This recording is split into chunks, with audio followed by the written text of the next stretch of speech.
हम्म।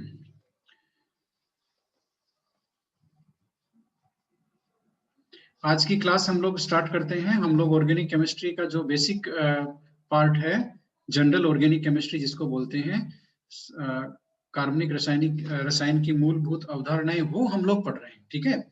और उसमें हम लोगों ने कल जो 3 बेसिक मॉलिक्यूल है कार्बनिक रसायन में, एल्केन, एल्कीन, एल्काइन, इनकी स्ट्रक्चर हम लोगों ने सीखी है, संकरण क्या होता है और पाई बॉन्ड और सिग्मा बॉन्ड में क्या डिफरेंस होता है। ठीक है। अब हम छोटी छोटी बातें सीखेंगे कार्बनिक रसायन की, है ना। सबसे पहली बात ये जो हम सीखने जा रहे हैं वो ये है कि ये जो स्ट्रक्चर है, ये कौन सा मॉलिक्यूल है, आप इसको पहचान पा रहे हो क्या? मैंने इसका बॉन्ड लाइन, सिर्फ लाइन बताई है मैंने, आप इसको पहचान पा रहे हो ये कौन सा मॉलिक्यूल है? किसी को भी ध्यान है क्या? पेंटेन। पेंटेन, ये पेंटेन है। मेरा कहने का मतलब है कि हम पेंटेन को इस तरह से भी दिखा सकते हैं, और ये बॉन्ड लाइन स्ट्रक्चर है, इसमें केवल लाइन दिखाते हैं। इस बॉन्ड लाइन स्ट्रक्चर में ध्यान से देखो, मैं जो बता रहा हूं, जो एंड जो इसके सिरे होते हैं, किसी भी बॉन्ड लाइन स्ट्रक्चर में जो सिरे होते हैं, जहां पे मैंने अभी गोला लगाया है, वो सिरे CH3 होते हैं। ठीक है। और जो एंगल होते हैं, ये देखो, ये कॉर्नर है, कॉर्नर है ना, ये यहाँ पे एक, ये कॉर्नर सारे के सारे CH2 है ना।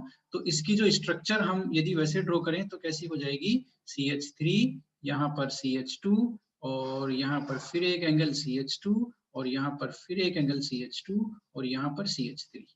तो ऐसी जो स्ट्रक्चर, जो इस तरह की लाइन हम लोग ड्रॉ करते हैं, उसको बोलते हैं जिगजैग लाइन। कौन सी लाइन? जिगजैग। जिगजैग क्यों? अच्छा, जिगजैग लाइन बोलते हैं। और ये जो हाइड्रोकार्बन होते हैं, एल्केन वगैरह, एल्केन, ये जिगजैग लाइन में इनको ड्रॉ करते हैं, क्योंकि कार्बन पर का एक जो कार्बन है वो sp3 हाइब्रिडाइज्ड है और उसकी चतुष्फलकीय संरचना है। ठीक है। इसलिए इसको, इनको जिगजैग लाइन से लिख करके हम लोग रिप्रेजेंट करते हैं। ठीक है। तो इस तरह से बॉन्ड लाइन में भी हम लोग मॉलिक्यूल्स को रिप्रेजेंट कर सकते हैं। तो अब देखो, पेंटेन को हम लोगों ने कितने तरीके से लिखा। एक तरीका, एक नंबर ये रहा, 2 नंबर ये रहा। ठीक है। एक मैं पेंटेन को इस तरह से भी लिख सकता हूं, CH3, CH2, CH2, CH2, CH3। ठीक है, ये भी पेंटेन है। एक मैंने इस तरह से भी लिख दिया, CH3 bracket CH2 whole thrice CH3 whole. हाँ ठीक है, इस तरह से भी लिख सकते हैं हम लोग। एक इस तरह से भी लिख सकता हूं मैं, इसका C5, और कितने हो जाएंगे हाइड्रोजन, कितने हो गए बताना जरा भाई, इसमें हाइड्रोजन कितने हो गए? 6 और 6 12 ना, इसमें 12 हो गए, क्योंकि CnH2n+2, यदि n की वैल्यू 5 है तो यहाँ पर 2n 10 हो जाएगा, 10 + 2 12 ऑटोमेटिक हो गए। या तो ऐसे कर लो या इनको गिन लो। तो ये देखो कि एल्केन को मैंने कितने तरीके से लिख दिया, 1 2, तीसरा तरीका ये, चौथा ये, और पांचवा ये। 5 तरीके से हमने एक ही मॉलिक्यूल को यहाँ पर हम लोगों ने उसको रिप्रेजेंट किया है। ठीक है। तो इस तरह से एक मॉलिक्यूल को किसी भी तरह से लिखा जा सकता है। आप लोग ये जो तरीके हैं लिखने के, इनको ध्यान रखना। अब हम लोग आगे चलने वाले हैं, ये जो मॉलिक्यूल्स हैं इनके टाइप हम लोग पढ़ने वाले हैं। ठीक है। तो इसके लिए मैं आपको सीधा सीधा ले चलता हूं, कहां पर हमारी बुक है, और यहाँ पे मैं आपको लेके चलता हूँ। ये लीजिए, ये हमारी बुक आ गई, क्लास 11 केमिस्ट्री, और ये हमारे आ गए कुछ यौगिक। ठीक है। अब हम ऑर्गेनिक जो कंपाउंड होते हैं वो कितने तरह के होते हैं, बेसिकली वो हम पढ़ने वाले हैं, कार्बनिक यौगिकों के प्रकार। ठीक है। उसमें ये आ गई सारणी आपके सामने, है ना। ये देखो आ गई सारणी सामने। तो कार्बनिक यौगिकों को एक तो दो तरह से होते हैं, या तो चक्रीय या अचक्रीय। अब अचक्रीय को विवर्त श्रृंखला यौगिक भी बोलते हैं। जो अभी मैंने पेंटेन बनाया था वो अचक्रीय है, उसमें साइकिल नहीं है कोई, है ना, तो वो विवर्त श्रृंखला यौगिक या अचक्रीय उसको हम लोग बोलते हैं। इसी तरह से यदि कोई वलय हो उसमें, है ना, वलय हो, रिंग जिसको बोलते हैं, वलय हो, बंध श्रृंखला हो, उसको हम लोग क्या बोलते हैं? उसको हम लोग बोलते हैं चक्रीय यौगिक, या बंध श्रृंखला यौगिक, या फिर वलीय यौगिक, है ना। तो कोई भी एग्जाम्पल आपको ध्यान है क्या जिसमें वलय होती है, बताना जरा। कोई भी एग्जाम्पल जिसमें वलय होती है, ऐसा कोई यौगिक किसी को ध्यान है? Benzene. Benzene, yes yes yes, benzene की स्ट्रक्चर इस तरह की होती है और बेंजीन में वलय होती है। ये देखो 6 कार्बन परमाणुओं की एक वलय बेंजीन में होती है। तो ये चक्रीय यौगिक है, इसमें साइक्लिक है, साइकिल है। अब जो चक्रीय होते हैं उन्हें हम दो प्रकार में डिवाइड करते हैं। एक तो होता है एलिसाइक्लिक और एक होता है एरोमेटिक। ठीक है, एलिसाइक्लिक एलिसाइक्लिक फिर दो तरह के होते हैं, समचक्रीय और एक विषम चक्रीय। समचक्रीय को कार्बोसाइक्लिक भी कहते हैं। समचक्रीय का मतलब ये हुआ यदि सारे वलय के सारे सदस्य एक ही प्रकार के परमाणु हो तो उसे हम समचक्रीय कहते हैं, और यदि वो कार्बन परमाणु हो तो उसे कार्बोसाइक्लिक कहते हैं। जैसे हमने यहाँ पर बेंजीन बनाया, बेंजीन में, और ये बनाया हमने साइक्लोहेक्सेन। साइक्लोहेक्सेन, साइक्लो क्यों? क्योंकि ये चक्रीय है, साइकिल है इसमें, इसलिए साइक्लो। ठीक है, हेक्सेन क्यों? क्योंकि इसमें 6 कार्बन परमाणु है और ये सैचुरेटेड हाइड्रोकार्बन है, मतलब ये संतृप्त हाइड्रोकार्बन है ना। इसमें कोई भी पाई बॉन्ड एल्कीन या एल्काइन ये नहीं है ना। तो ये है साइक्लोहेक्सेन। अब साइक्लोहेक्सेन समचक्रीय है क्योंकि यहाँ पर देखो इस जो चक्र है, वलय है, उसके सारे सदस्य कौन से हैं? एक ही तरह के परमाणु हैं, सारे कार्बन हैं। ठीक है, यहाँ पे सब जगह CH2 ग्रुप है।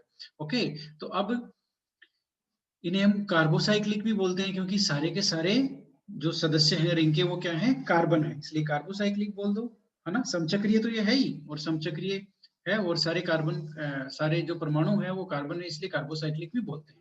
अब विषम चक्रीय वो होते हैं जिनमें एक से अधिक प्रकार के परमाणु रिंग बना रहे हों।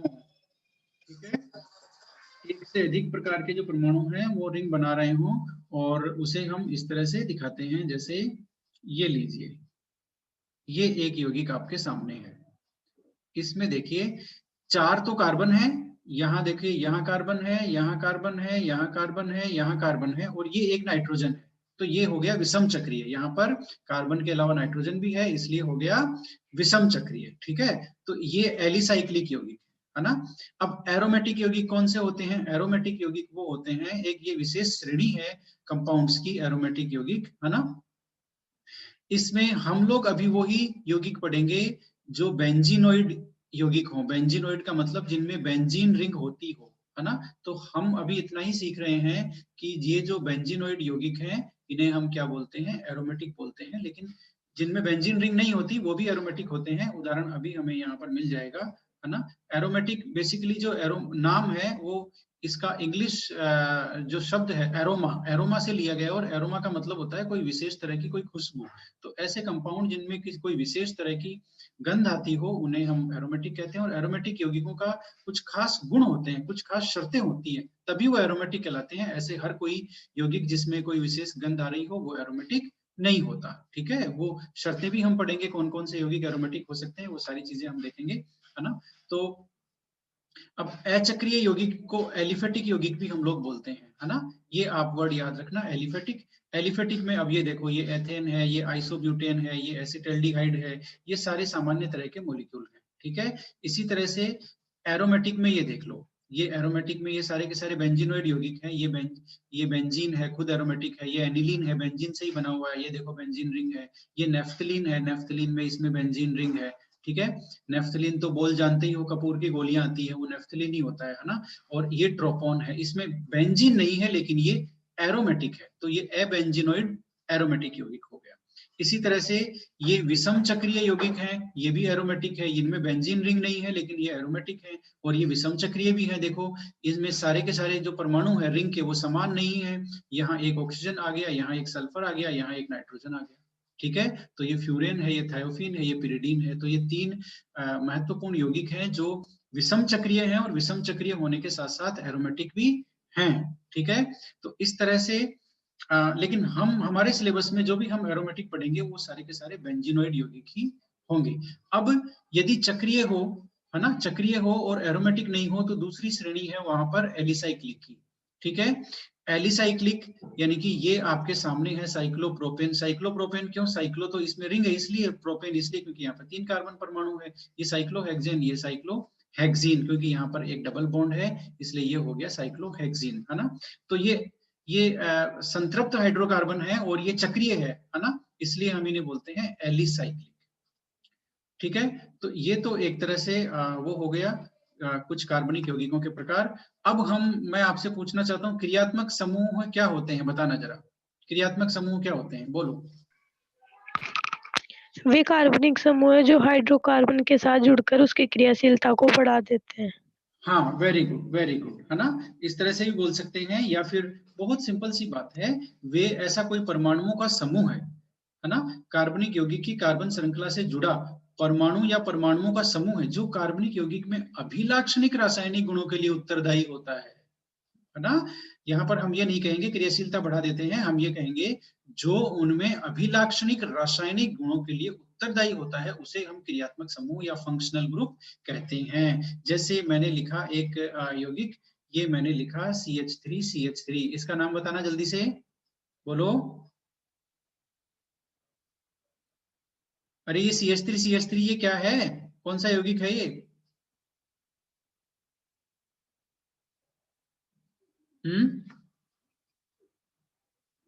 बोलो भाई। प्रोपेन है कि एथेन है कि मेथेन है, क्या है? एथेन। एथेन है ये, ठीक है। दो कार्बन का वो है, एल्केन है ये, है ना। डबल बॉन्ड थोड़ी ना दिख रहा है यहाँ पर, डबल बॉन्ड नहीं है, ट्रिपल बॉन्ड नहीं है, तो ये एल्केन है। अब ये और इसका फॉर्मूला भी एल्केन वाले को फॉर्मूले को सपोर्ट कर रहा है, ठीक है। तो ये दो कार्बन का एल्केन है तो एथेन हो गया। अब एथेन में मैंने क्या किया, यहाँ 3 हाइड्रोजन है, एक हाइड्रोजन हटा करके मैंने रख दिया OH, ठीक है। अब ये जो अणु बन गया, इस अणु के जो गुण है वो पूरी तरह से चेंज हो गए। बात समझ रहे हो, मैंने सिर्फ एक हाइड्रोजन हटाया है, तो इसमें ये जो नया मॉलिक्यूल बन गया है ना, जो OH ग्रुप लगाने से इसके गुण पूरी तरह से अलग हैं। तो अब क्यों अलग हैं, क्योंकि इस ये जो मॉलिक्यूल बन गया, ये अब एल्केन नहीं है, ये बन गया एक नई श्रेणी जिसे हम कहते हैं एल्कोहल, ठीक है। तो और एल्कोहल के गुण, ये जो एल्केन था इससे पूरी तरह से अलग है। क्यों अलग है, क्योंकि यहाँ पर ये OH है, इसकी वजह से इसके बहुत सारे नए अभिलाक्षणिक गुण इसमें आ गए, बहुत सारी नई क्रियाएं ये कर सकता है, बहुत सारे इसके उपयोग बढ़ गए, ठीक है। तो इस तरह से अब इस मॉलिक्यूल में जहां पर मैंने 2 लिखा है, इस नंबर 2 मॉलिक्यूल में इसके अभिलाक्षणिक गुणों के लिए कौन जिम्मेदार है, ये जो OH ग्रुप हमने लगाया है ये जिम्मेदार है, इसलिए ये OH हो गया क्रियात्मक समूह है। मतलब ऐसा कोई परमाणु या परमाणुओं का समूह है जो उसमें यौगिक के रासायनिक गुणों के लिए उत्तरदायी होता है ना। अब क्रियात्मक समूह देखो, एल्डिहाइड भी होता है, कार्बोक्सिलिक एसिड भी होता है, ये सारे हम पढ़ेंगे, हमारे एक एक चैप्टर आएगा उसमें पढ़ेंगे हम लोग। जो पहला चैप्टर आपका है हैलोजन व्युत्पन्न, है ना, वो तो उसमें हैलोजन जो क्रियात्मक समूह है उसके बारे में पढ़ेंगे। अब नामकरण के लिए देखो, नामकरण के लिए सीधा सीधा हम कुछ यौगिकों का नामकरण करते हैं और पता लगाते हैं कि आप लोगों को कितना आता है या नहीं आता, ठीक है। तो सबसे पहले मैं जो यौगिक आपको दे रहा हूं वो ये है, इसका नाम लिखो भाई, चलो नाम लिखो इसका फटाफट।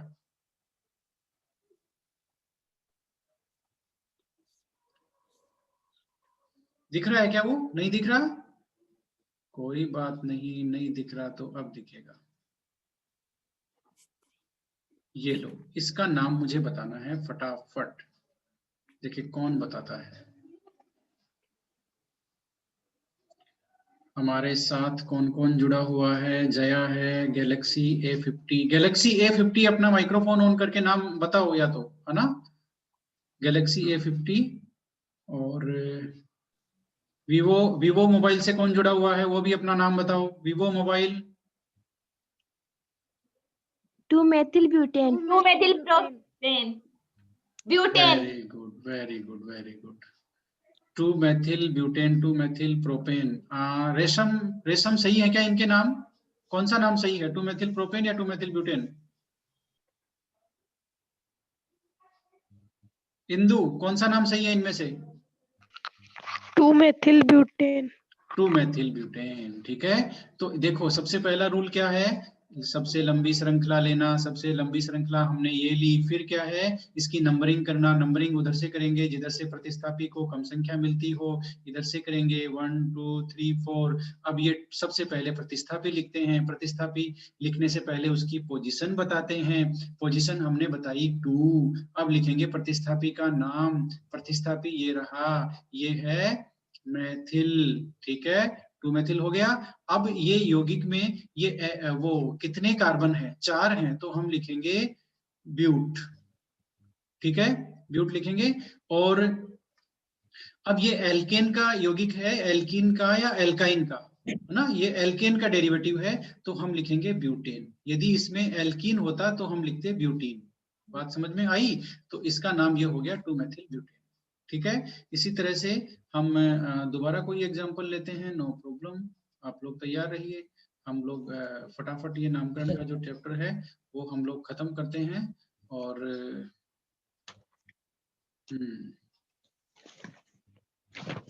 चलो भाई, ये एक और नामकरण बताओ फटाफट। मैंने CH3 लगाया, CH, C2H5, CH2, CH3 और CH3, इसका नाम बताओ भाई, फटाफट बता दो। अब देखो, है ना, नो टाइम, टाइम नहीं लगाना।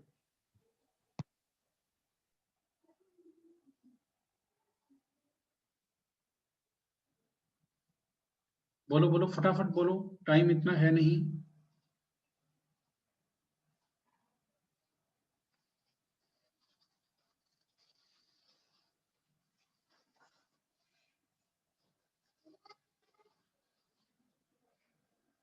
क्या हुआ? 2,4-डाइमेथिलहेक्सेन।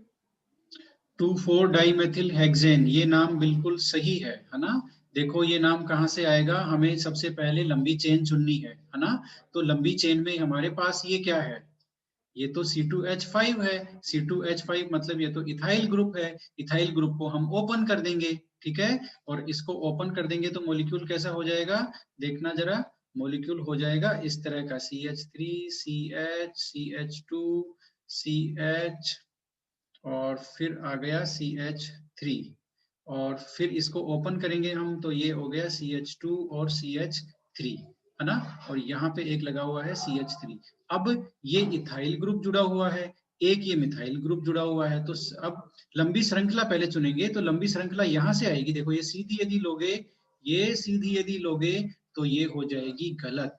ये लंबी श्रृंखला क्या हो जाएगी, ये हो जाएगी गलत, क्योंकि इसमें 5 ही कार्बन है। और यदि इस तरह से लोगे जो मैंने अभी ली है वो है सही, ठीक है, क्योंकि इसमें 6 कार्बन है। तो अब नाम लिखना है, तो हमें नंबरिंग करनी है। नंबरिंग उधर से करेंगे, प्रतिस्थापियों को कम से कम नंबर मिलना चाहिए।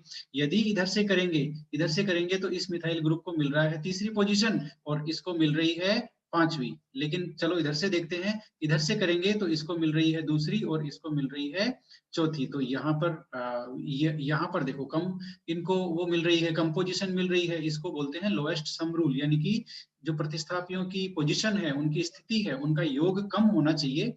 तो जो 1 नंबर मेथड है नंबरिंग का, उसमें योग हो रहा है 3 + 5, ठीक है, और जो 2 नंबर मेथड है उसमें हो रहा है 2 + 4, तो 6 योग हो रहा है, यहाँ 8 योग हो रहा है। तो 6 वाला हम फॉलो करेंगे, इसको बोलते हैं लोएस्ट सम रूल, है ना। तो अब नंबरिंग हमें हो गई इनकी, एक मिथाइल 2 पे है, एक मिथाइल 4 पे है। तो हम कैसे लिखेंगे देखना जरा, मैं इंग्लिश में लिखता हूँ। एक्चुअल जो IUPAC नोमेनक्लेचर है वो इंग्लिश में ही लिखा जाता है, ठीक है, उसके नियम है वो इंग्लिश के लिए ही बने हैं, वो हिंदी के लिए नहीं बने। तो बेटर ये होगा कि आप लोग इंग्लिश में नाम लिखना सीखें, क्योंकि बोलना तो वैसे ही है। देखो नाम इंग्लिश में बोलो चाहे हिंदी में बोलो, मेथिल को मैथिल ही बोलते हैं, ठीक है, प्रोपिल को प्रोपिल बोलते हैं, ब्यूटेन को ब्यूटेन ही बोलते हैं, बस लिखने का फर्क है। तो लिखना यदि इंग्लिश में सीख जाओगे तो कोई मुश्किल नहीं होगी, है ना। तो अब इसका नाम मैं लिखता हूं। सबसे पहले प्रतिस्थापियों की पोजीशन लिखते हैं। प्रतिस्थापियों की पोजीशन हुई 2,4, ठीक है, उसके बाद में मैंने लगाया डैश। अब आ गया डाई मिथाइल, ये देखो ये नाम समझ में आ गया, एक मिथाइल 2 पे, एक मिथाइल 4 पे, तो 2,4 और 2 मिथाइल है इसलिए डाई, और हो गया मिथाइल, तो 2,4 डाइमिथाइल हो गया। अब मेन मॉलिक्यूल क्या है, हेक्सेन का डेरिवेटिव है, तो इसमें कितने कार्बन है, 6 कार्बन है।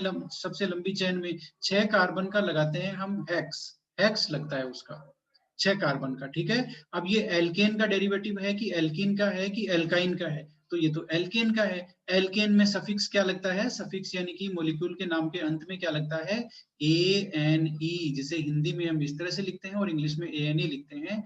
तो ये आ गया ANE, ये इसका नाम हो गया। देखो 2,4 डाइमेथाइल हेक्सेन। अब IUPAC नाम का पहला रूल समझ लो, पहला रूल समझ लो, IUPAC नाम में कहीं भी स्पेस नहीं होता। स्पेस का मतलब खाली जगह नहीं होती, समझ गए? नाम कंटिन्यूअस होता है। देखो मैंने जो नाम लिखा है वो कंटिन्यूअस है, उसमें स्पेस नहीं है, कहीं भी जगह नहीं है। ऐसा नहीं है हम डाइमेथाइल मैंने पहले लिखा और फिर मैंने जगह छोड़ दी और फिर मैंने लिखा हेक्सेन। हेक्सेन ये गलत तरीका है, ये खाली जगह नहीं छोड़ते, स्पेस नहीं छोड़ते, वो लगातार चलता है। ठीक है। दूसरा रूल, IUPAC नाम में जब भी दो नंबर आ जाते हैं, नंबर यानी कि दो संख्याएं, उनके बीच में कोमा लगाते हैं। देखो मैंने 2 और 4 के बीच में कोमा लगाया है, तो दो नंबर के बीच में हमेशा कोमा लगाते हैं। ठीक है। तीसरा रूल, एक नंबर और एक वर्ड, ये देखो डाइमिथाइल ये शब्द है, ये नंबर है, ये संख्या है, इनके बीच में हमेशा डैश लगता है। तो पूरे नाम में स्पेस कहीं नहीं होता, दो नंबर के बीच में कोमा लगता है, नंबर और वर्ड के बीच में क्या लगता है, डैश लगता है, वर्ड और वर्ड के बीच में कुछ नहीं लगता, कोई स्पेस नहीं आता, न कुछ लगता है, वो लगातार चलता है। ठीक है। तो ये नाम, ये जो रूल है ये ध्यान में रखना, और इस तरह से हम लोगों ने इसका ये जो है नामकरण देखा है। अब एक दो और यौगिक हम लोग रखते हैं और फटाफट उनका नामकरण देखते जाते हैं। तो अब एक छोटी सी बात मैं पूछना चाहता हूं आप लोगों से, आप लोगों को एल्काइल ग्रुप पता है ना? एल्काइल ग्रुप, स्क्रीन मेरी दिख रही है, बोर्ड दिख रहा है क्या? बोलो। यस हाँ सर। ओके, एल्काइल ग्रुप जानते हो क्या किसे कहते हैं? एल्किल समूह है, बताना जरा। जैसे मैंने लिखा ये एल्किल समूह है, इसका नाम बताओ, जल्दी करो, बोलो भाई, नाम बताओ इसका।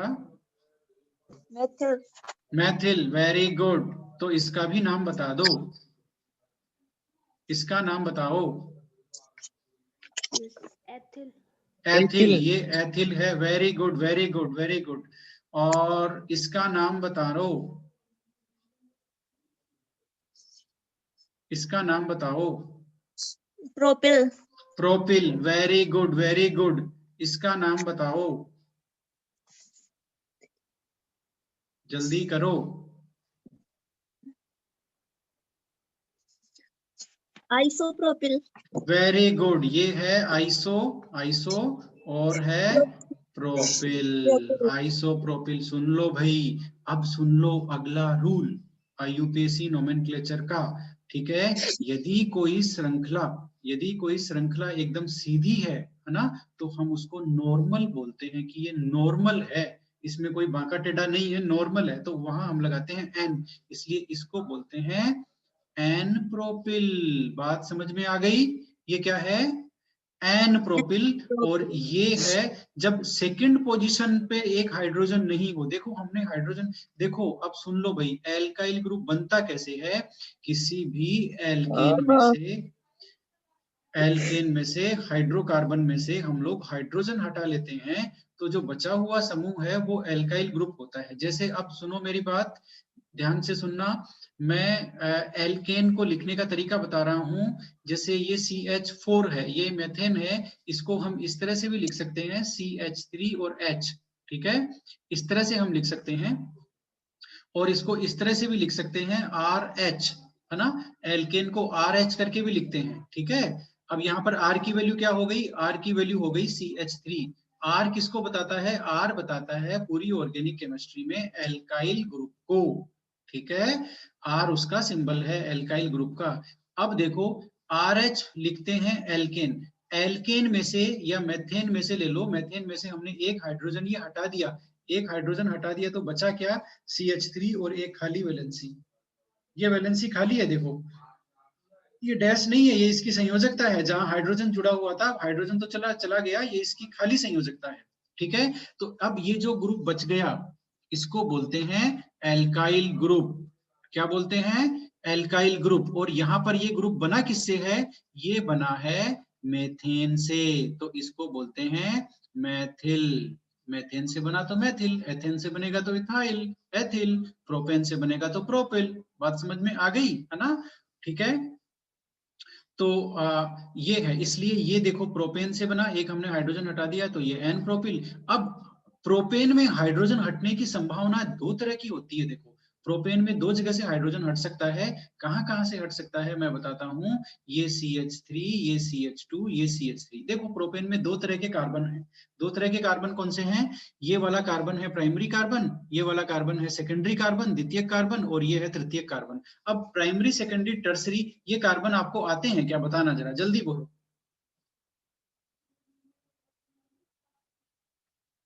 बोलो भाई, कुछ तो बोलो।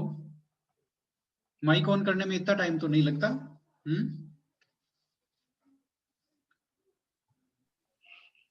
सर प्राथमिक मीन्स पहले कार्बन से जुड़ा हो, हाँ ठीक है। और द्वितीयक मीन्स दूसरे कार्बन, सीधे दूसरे कार्बन से जुड़ा हो। Very good, very good, very good. अब मैं बता देता हूँ, टाइम की थोड़ी सी कमी है। इंदु ने काफी अच्छा बताया हमें, वेरी गुड इंदु। अब हम देखते हैं प्राथमिक कार्बन किसे कहते हैं। देखो प्राथमिक कार्बन को दिखाने के लिए हम लिखते हैं 1 डिग्री।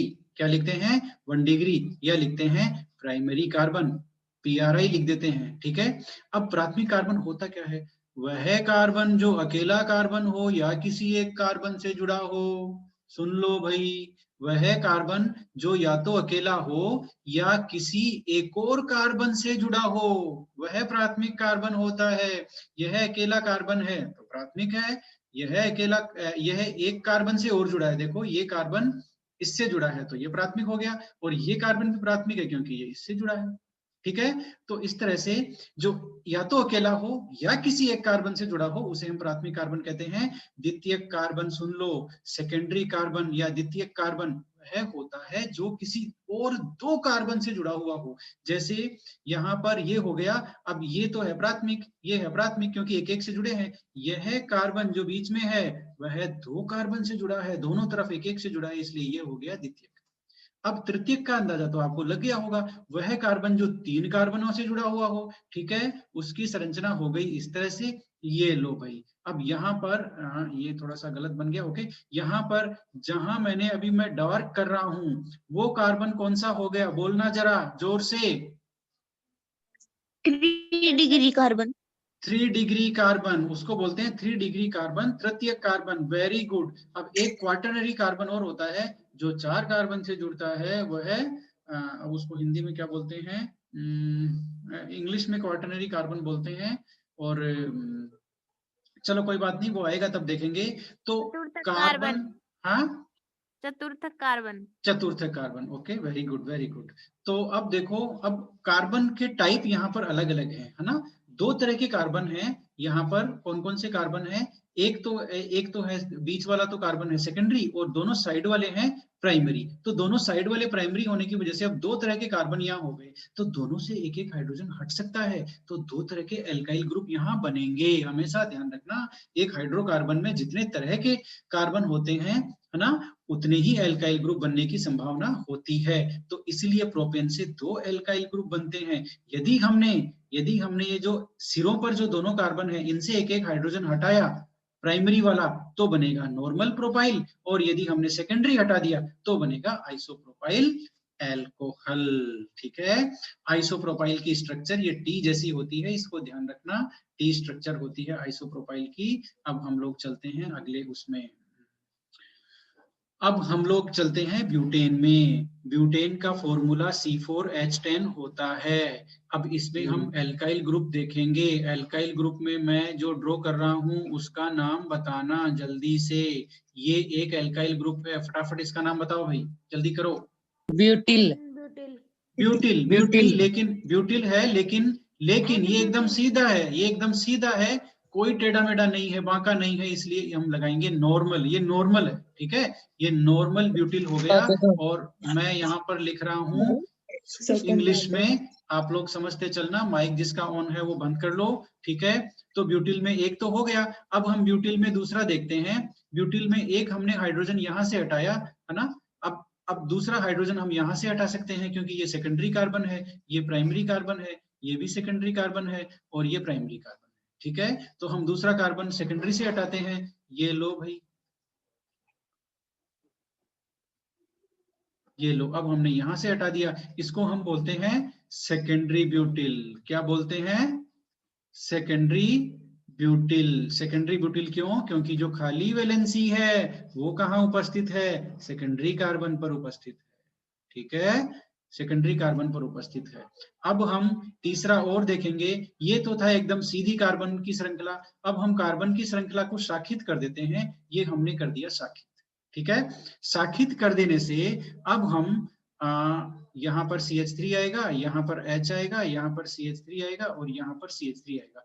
अब यहाँ पर दो तरह के कार्बन हैं। एक तो ये तीन तो परमाणु है, तीन तो प्राइमरी हैं, जो तीन सिरों पर हैं वो प्राइमरी हैं, और ये जो बीच में है ये है टर्सरी। ठीक है, तो इस संरचना में हम एक परमाणु, एक हाइड्रोजन है वो यहां से हटा देते हैं। देखो CH3 का मैंने कर दिया CH2, ये बन गया एल्काइल ग्रुप। इस एल्काइल ग्रुप का क्या नाम है बताओ भाई?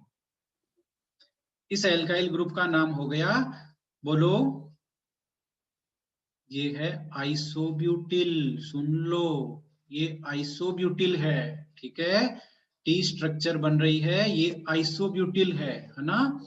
अब इसमें एक संभावना और बन रही है, हम टर्सरी में से हाइड्रोजन हटा देते हैं। टर्सरी में से हाइड्रोजन हटा देंगे तो हमें संरचना ये मिलेगी, CH3 ये लो, और ये CH3, और ये खाली जो संयोजकता है वो अब टर्सरी कार्बन पे है। ये बीच वाला कार्बन टर्सरी कार्बन है क्योंकि ये 3 कार्बन से जुड़ा हुआ है, 3 डिग्री कार्बन है। ठीक है, तो इसको बोलते हैं टर्सरी ब्यूटाइल, तृतीयक ब्यूटिल एल्काइल ग्रुप। ये लो भाई, ये तृतीयक ब्यूटिल है। ठीक है, तो ब्यूटेन में 4 तरह के एल्काइल ग्रुप बन सकते हैं, normal butyl, secondary butyl, isobutyl और तृतीयक ब्यूटिल। ठीक है, अब ये सारी जो प्राइमरी, टर्सरी, सेकेंडरी, प्रथम, प्राथमिक, द्वितीयक और तृतीयक जो कार्बन है उनपे खाली वैलेंसी उपस्थित है या नहीं है, उसके आधार पर इनका प्रकार निश्चित होता है। जैसे तृतीयक ब्यूटिल में तृतीयक कार्बन पे खाली वैलेंसी है, सेकेंडरी ब्यूटिल में सेकेंडरी कार्बन पे खाली वैलेंसी है, नॉर्मल ब्यूटिल में एकदम सीधा है और सिरे वाले कार्बन पे खाली वैलेंसी है। ठीक है, आइसोब्यूटिल शाखित जो ब्यूटेन है उसमें से बनता है जिसमें टी स्ट्रक्चर है।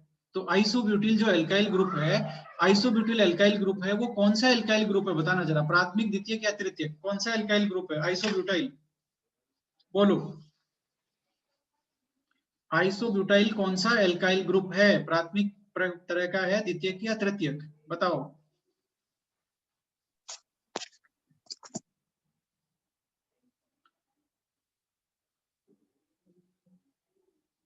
अरे भाई बहुत सिंपल सी बात है, खाली संयोजकता किस कार्बन पे उपस्थित है वही उस एल्काइल ग्रुप का प्रकार होता है। सुन लो, अब बताओ। तृतीयक। बिल्कुल गलत, बिल्कुल गलत। वापस दोहराता हूं मैं। 1 degree 1 degree. Yes yes yes, 1 degree. 1 degree carbon पर खाली संयोजकता देखो, 1 डिग्री कार्बन पर उपस्थित है, प्राथमिक कार्बन पर। ठीक है, इसलिए यह जो आइसोब्यूटिल एल्काइल ग्रुप है यह प्राथमिक प्रकार का एल्काइल ग्रुप है, 1 डिग्री एल्काइल ग्रुप है। तो खाली संयोजकता किस प्रकार के कार्बन, प्राथमिक, द्वितीयक या तृतीयक कार्बन पर उपस्थित है, इससे उस एल्काइल ग्रुप का प्रकार भी पता लगा सकते हैं और वही उस एल्काइल ग्रुप का प्रकार होता है। तो इस तरह से ये हम कर रहे हैं। और एक काम करेंगे भाई, है ना, अब नामकरण के लिए मैं एक शीट भेजूंगा आपको। ठीक है, आज तो अभी टाइम काफी कम बचा है, और नामकरण के लिए मैं भेजूंगा आप लोगों को एक शीट व्हाट्सएप ग्रुप में। आप लोगों को उसके सारे नामकरण सोल्व करने हैं। ठीक है, और कोशिश करना है, और जो नहीं आए वो मुझे बताना है। Vivo 51 कैमरा बंद करो अपना। ठीक है, कैमरा बंद, कैमरा देखो ऑन करने की जरूरत हमें कभी नहीं पड़ती है, क्योंकि हमें सिर्फ सुनना है और ब्लैक बोर्ड को देखना है। ठीक है, और ठीक है, तो मिलेंगे हम लोग कल। और मैं जो शीट भेज रहा हूँ नामकरण की वो आप कर लेना, ताकि हम लोग कल नामकरण को डिस्कस कर पाए और आप लोगों को जो नहीं समझ में आएगा वो हम डिस्कस कर पाए।